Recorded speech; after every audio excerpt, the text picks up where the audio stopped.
a digital twin of an engine right inside my living room, as you can see. And then I can go ahead and explore this product. So I can go ahead and I can see engine flow. Now I can see not only the airflow but also the oil flow. And then I can go ahead and see also the cool flow.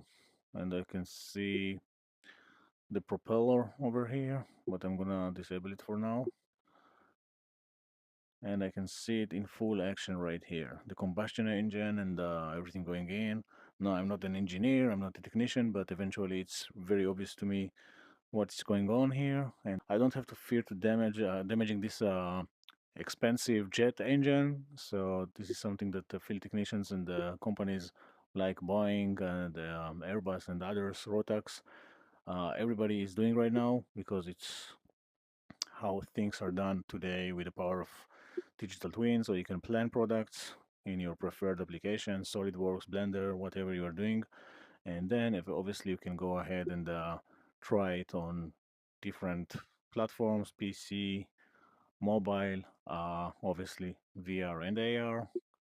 And this is so cool because eventually you get to learn how to disassemble this stuff without actually causing billions of dollars of damage.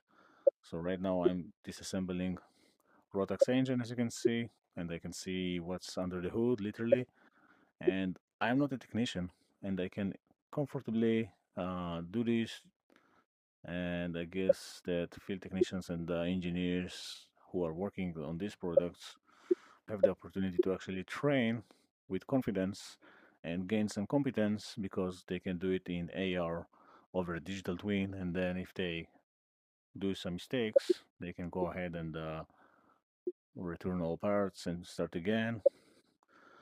And this is amazing. I mean, imagine a floor plan for a facility, for a warehouse, for industrial facilities and factories.